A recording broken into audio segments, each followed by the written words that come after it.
Kumusta mga kaboxing? This is Boy Kalawang TV. So, kanina lang pong madaling araw mga idol naganap ang laban ng ating pambatong Pinoy na boksingero na si Prince Albert Pagara dito kay Bakodor Osmonov na ginanap sa bansang Tajikistan. So, dahil po sa naganap na laban na yan kaninang madaling araw mga idol, bad news dahil tinalo nga po ng undefeated Tajikistan boxer ang ating kababayan na si Albert Pagara sa pamamagitan ng third round technical knockout matapos nga pong bumagsak ito sa ikatlong bahagi ng laban. Dahil kung mapapanood nyo nga po mga idol ang kanilang nangyaring laban magmula first round hanggang second round ng laban, lamang na lamang nga po ang kalaban sa dami ng suntok na ipinapatama nito sa mukha at katawan ni Albert Pagara.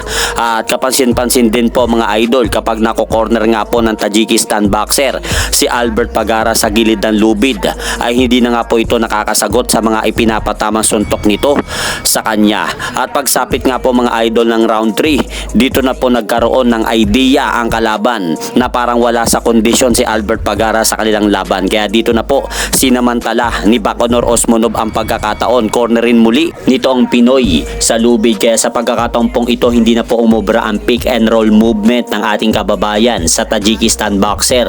Dahil bago po matapos ang round 3 may 11 pang segundong natitira sa laban.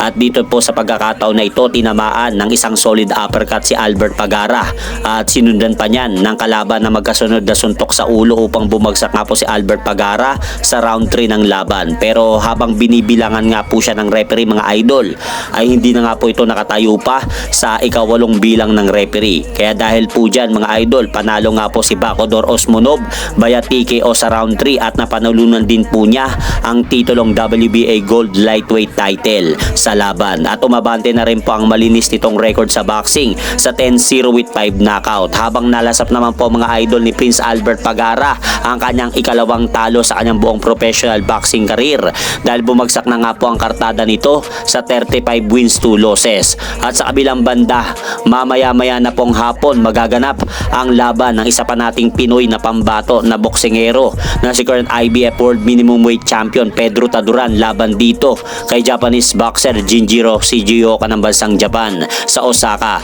Dahil magsisilbi nga pong co-main event nga po sila sa laban ng Angelo Leo versus Tomoki Kameda para sa titulong IBF World Featherweight Championship title. Kaya abangan nga po natin mamaya-maya yung laban na yan.